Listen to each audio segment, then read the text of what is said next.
You're watching and listening to the Electronic Intifada live stream, and I'm going to talk about a story I wrote about earlier this week, one that a lot of people are talking about right now. Uh, it's the story about Tom Alexandrovich, a senior official in Israel's National Cyber Directorate, an electronic warfare unit that works directly under the office of Israeli Prime Minister Benjamin Netanyahu. And Alexandrovich was visiting the United States to attend several cyber security conferences on behalf of the Israeli government.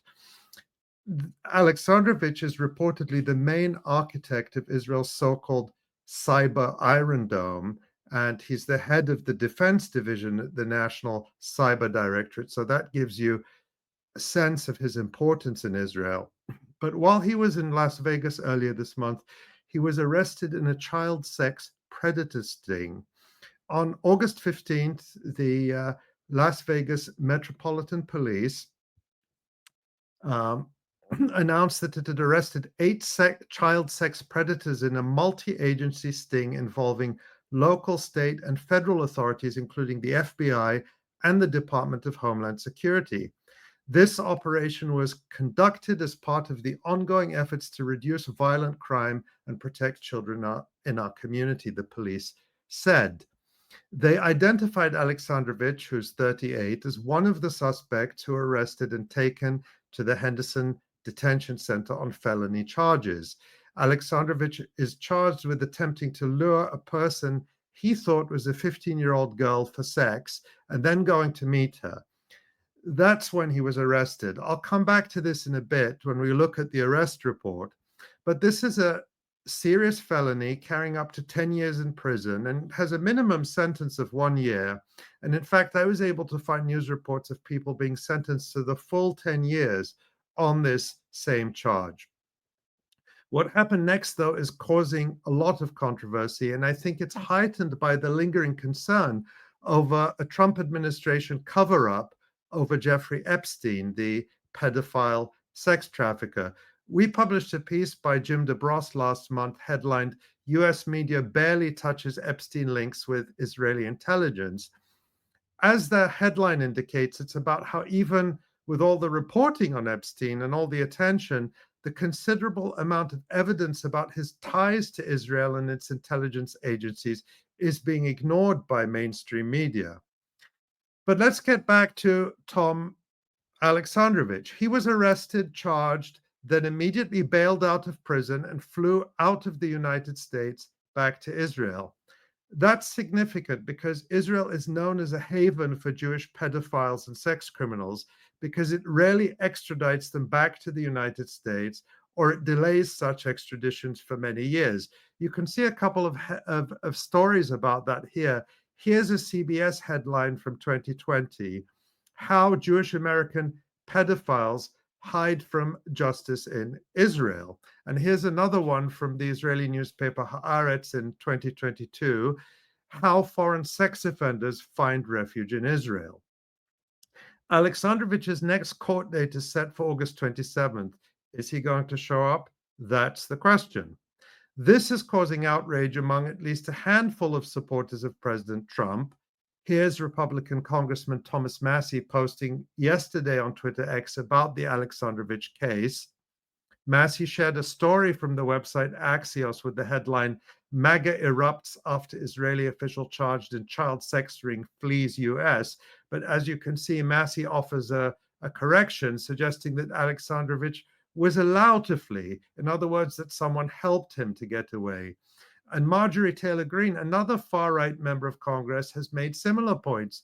She posted this extraordinary tweet criticizing the Trump administration for 2 recent decisions related to children. The first is its decision to stop issuing visas for Palestinian children injured in the genocide in Gaza to come to the US for medical treatment. She writes, when did America's heart grow so cold to refuse innocent children privately funded surgeries and then they return home after they recover? Wouldn't we allow Israeli children, if they were the ones needing surgery, or war-torn children from any other country? And then the other decision she criticizes, of course, is related to Alexandrovich. And she says, The most concerning question is when and how did America become so subservient to Israel that we immediately release a child sex predator after arrest with a 100% locked up case with evidence and let him off to fly back home to Israel? So what are US government officials and officials in Nevada, the state where Alexandrovich was arrested, saying about this? There appears to be a concerted effort to put forward the image that nothing unusual is going on here.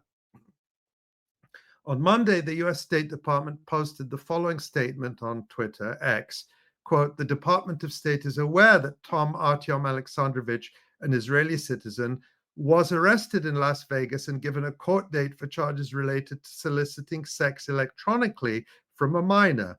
He did not claim diplomatic immunity and was released by a state judge pending a court date. Any claims that the US government intervened are false." Israel also downplayed the matter, confirming when the news broke earlier this week that Alexandrovich had returned home and asserting that it had no diplomatic implications. And here's a story published just this morning in the Nevada Independent, a nonprofit publication. The headline is, "How an Israeli child sex predator was able to bail out of Nevada jail without breaking the law." And it says, Clark County District Attorney Steve Wilson, who is responsible for prosecuting the case against Alexandrovich, told the Nevada Independent that the, quote, "handling of this case was extremely typical." So nothing to see here, according to Wolfson. The story adds, "When it comes to allowing the release of a person charged with a crime before a trial, courts in Nevada are required to impose the least restrictive means necessary to protect the safety of the community and ensure a person appears in court. Except under special circumstances, courts allow standard bail for people charged with a crime before they're brought before a judge on criminal charges, meaning the amount of money required to leave detention is preset by the court and requires no additional release conditions." End quote. Now, the article also states this, and this is important, keep it in mind, quote, "After posting bail the day after he was charged, Alexandrovich returned to Israel. Foreign nationals are often deemed a flight risk in criminal cases, but Wolfson," that's the Clark County prosecutor, "said that law enforcement didn't raise any red flags that would lead the office or police to believe that Alexandrovich was either a flight risk or danger to the community." End quote. The Nevada Independent article also quotes one of Alexandrovich's defense attorneys, a lawyer called David Chesnoff. And it says that Chesnoff confirmed via text message that his client will attend all court dates he is required to be at. In another statement, he said the bail process used in the case was routine. "I have been a practicing attorney in Nevada for 45 years and have seen our bail system work effectively throughout my career, and nothing happened here that was out of the ordinary," Chesnoff said. So we've just heard from Steve Wolfson, the Clark County District Attorney who is prosecuting the case, and the defense attorney for Alexandrovich, telling us that there's nothing amiss here, nothing to see, everything is perfectly normal. These two men are supposed to be on opposite sides, right? Prosecution and defense.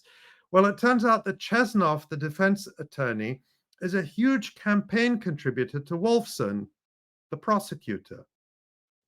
Chesnoff's wife, and Chesnoff's law partner, Richard Schoenfeld, who is also representing the Israeli official, Tom Alexandrovich, gave a total of $35,000 in campaign contributions to Steve Wolfson's election campaign for district attorney in 2021.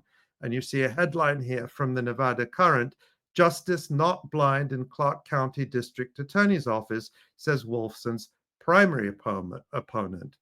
The story from the Nevada Current, and there are similar stories in other publications, reports that Wolfson also revealed huge campaign contributions from a casino magnate called Steve Wynn, who was accused by former employees of sexual harassment, coercion, indecent exposure, and rape. The Nevada Current reported that, quote, Wynn, according to the Wall Street Journal, paid a $7.5 million settlement to end a civil suit filed by a manicurist who says Wynn impregnated her during a rape, end quote.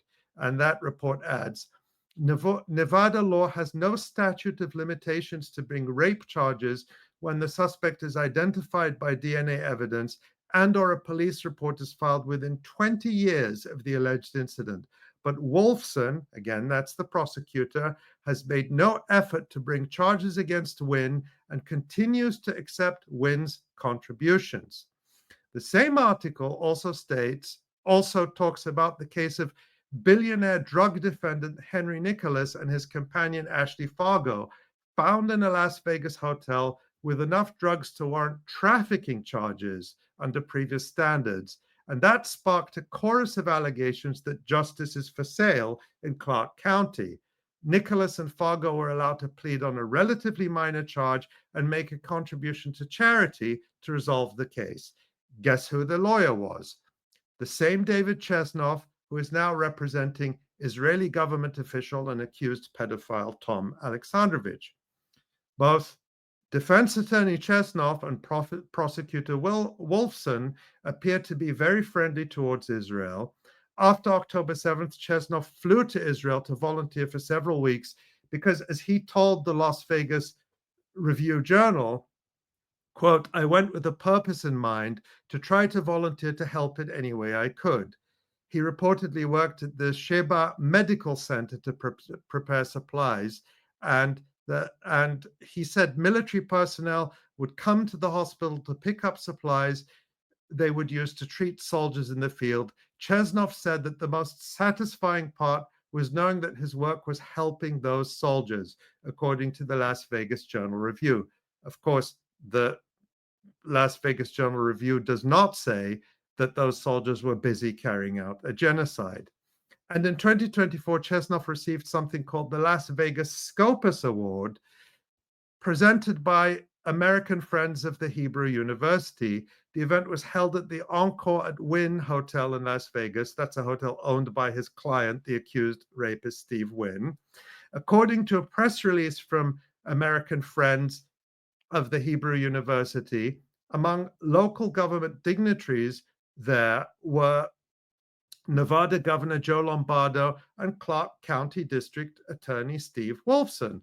Wolfson actually appeared in a tribute video to Chesnoff at that event where he said, quote, I think David deserves this award for the many, many ways he contributes. A lot of people talk the talk, but David walks the walk.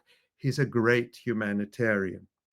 So all in all, how likely do we think it is that Clark County District Attorney Steve Wolfson is going to aggressively prosecute David Chesnoff's client, the Israeli official and accused pedophile Tom Alexandrovich? We will see. Now, let's take a look at the arrest report for Tom Alexandrovich, which was obtained and published by the outlet Breaking Points.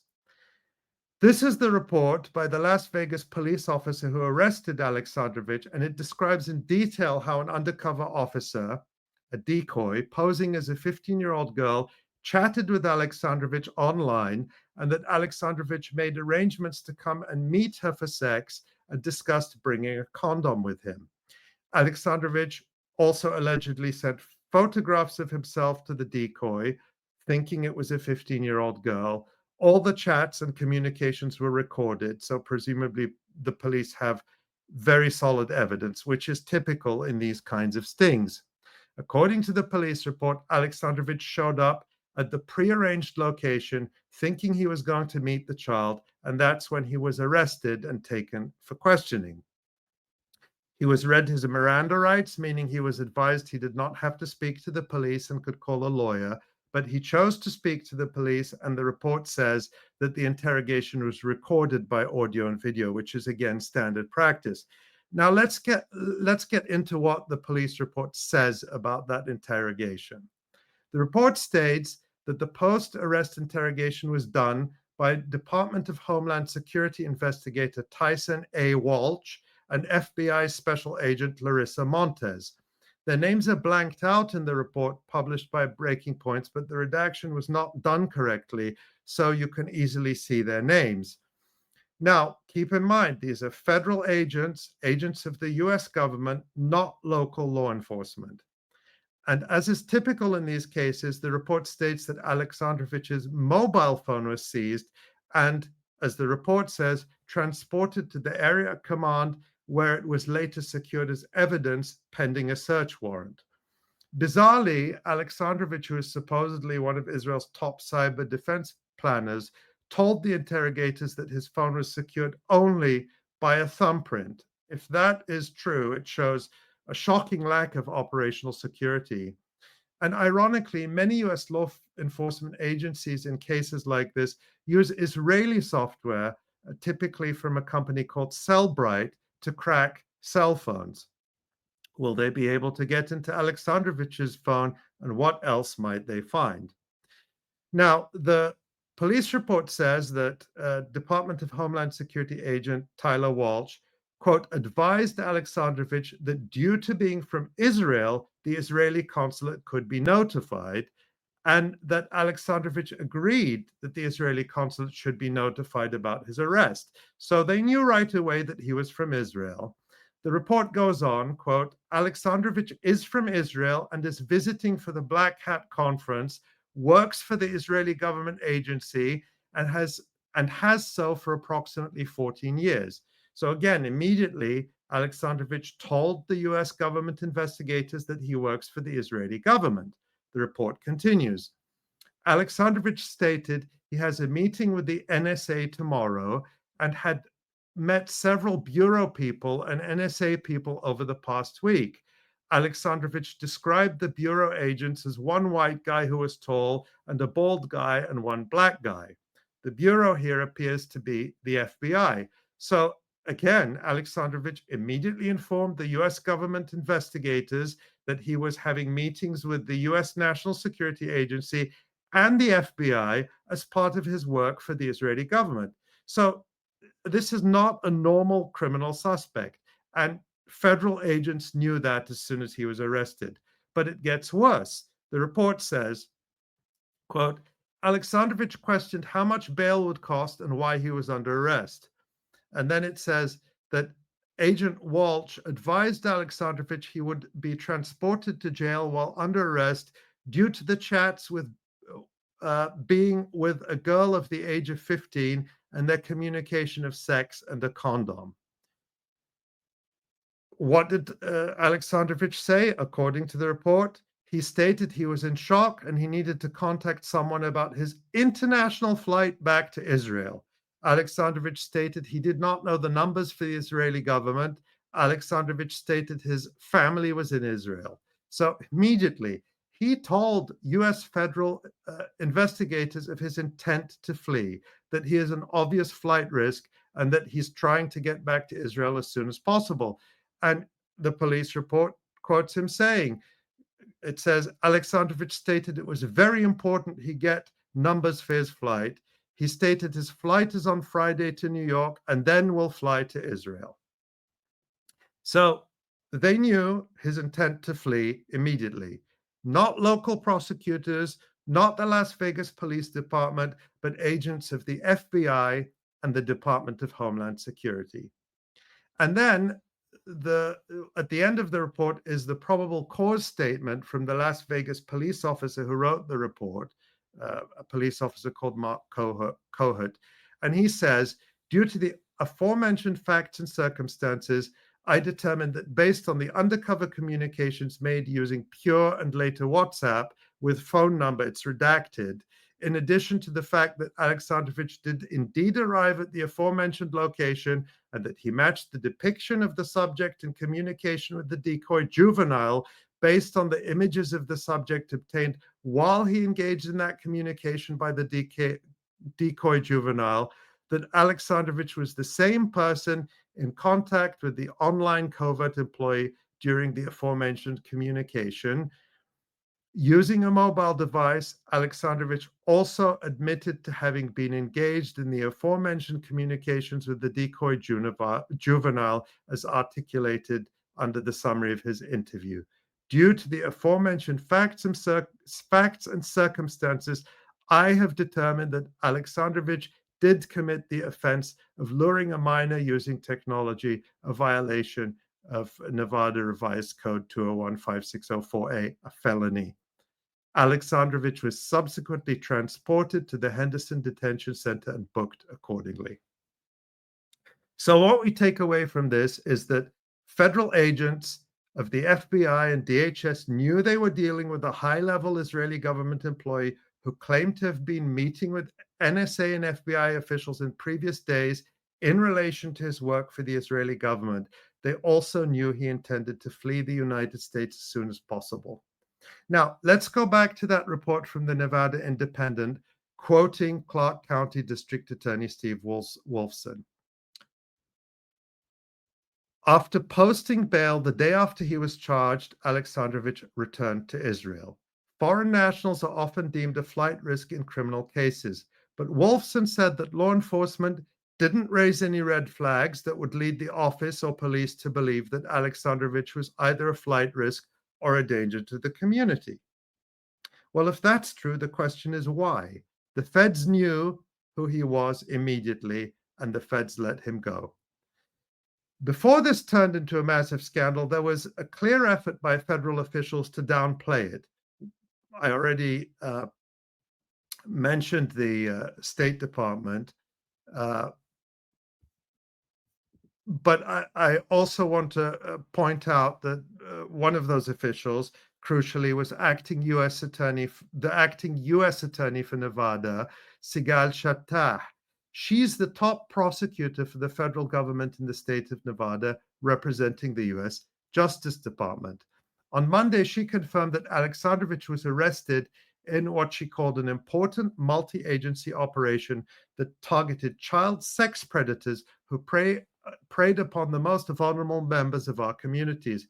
As a result of the operation, the Clark County District Attorney's Office is handling the prosecution, 𝐄𝐥𝐞𝐜 said.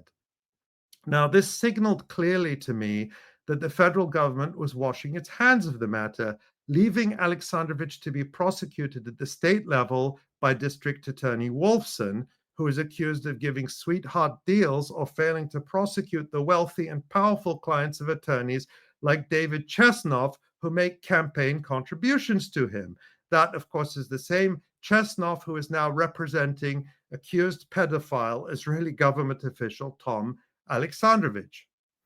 The U.S. Department of Justice can and does file federal charges in cases like this, especially when federal agencies are involved in a sting, as they were in this case, but for some reason chose not to do so in this case. Will we ever find out why? A federal prosecution would, of course, carry much more force, especially if Alexandrovich refuses to return from Israel to the US, because then it becomes a US government matter, not just a state or local county matter. 𝐓𝐡𝐞 𝐄𝐥𝐞𝐜 is not a typical US government official. She is an Israeli-born lawyer who has been politically active with Zionist organizations, including the Israeli American Council, a lobby group funded by pro-Israel tycoons Adam Milstein and Sheldon and Miriam Adelson. In fact, she made her Israeliness a central part of her failed election campaign for Nevada Attorney General before she was appointed to her current position as U.S. Attorney by Donald Trump. Last month, more than 100 retired judges signed a letter objecting to President Trump's appointment of 𝐄𝐥𝐞𝐜, calling her unqualified and citing her well-documented history of racist remarks, conspiracy theories, and threats of violence.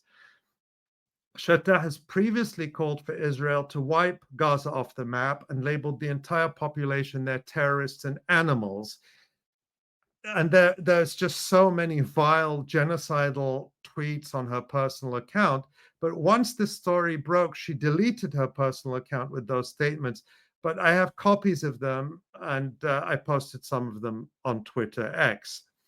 Now, once Alexandrovich's return to Israel started to attract attention and criticism, 𝐄𝐥𝐞𝐜 tried to shift the blame, and she posted another statement from her official US government account. She wrote, quote, "A liberal district attorney and state court judge in Nevada failed to require an alleged child molester to surrender his passport, which allowed him to flee our country. the Attorney General, Pam Bondi, just called me outraged, and she also called the FBI Director, Kash Patel. The individual who fled our country should have had his passport seized by the state authorities. He must be returned immediately to face justice. Steve Wolfson, the district attorney in Nevada that Chatah appears to be referring to, hit back at her, calling her comments proof of her unfitness to serve as US attorney. So now these two are publicly squabbling. But remember that Chatah is the top federal prosecutor, and as soon as Alexandrovich was arrested, he was interrogated by federal agents from the FBI and the Department of Homeland Security who knew exactly who he was. She had and still has the power to file federal charges against Alexandrovich and demand Israel return him. But how likely is that to happen?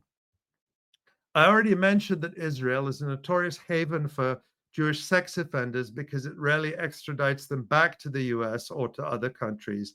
And there is now new reporting from independent journalist Jack Paulson and Harrison Berger. They report on a major leak within Israel's justice ministry that reveals over 2,100 international legal requests, including multiple US extradition cases for child sex abuse suspects that Israel delayed or ignored. Berger states, quote, "The leaks show the delayed or failed attempts of the US Department of Justice to extradite various sex abusers from Israel where they had fled to evade justice." So, what are the chances that Israel will extradite one of its top cyber warfare officials back to the US to face justice? And what are the chances that the Trump administration and prosecutors like Steve Wolfson, Sigal Chatah, and Attorney General Pam Bondi will insist that it does? And while Israel publicly played down the matter, that's not how the Israeli government sees the issue at home. As I reported in my article earlier this week, senior Israeli officials have convened an under the radar committee to examine how to minimize any potential fallout to US Israeli relations and intelligence cooperation from the affair. That's according to Israeli media. By the way, there has been no reporting on this in US mainstream media. There has been some in local Las Vegas media and in foreign media, but at least as of a few hours ago, I found nothing in the Washington Post or the New York Times. So it seems that Israeli impunity extends not just to the mass murder of Palestinian children in Gaza, but to crimes targeting children in the United States as well.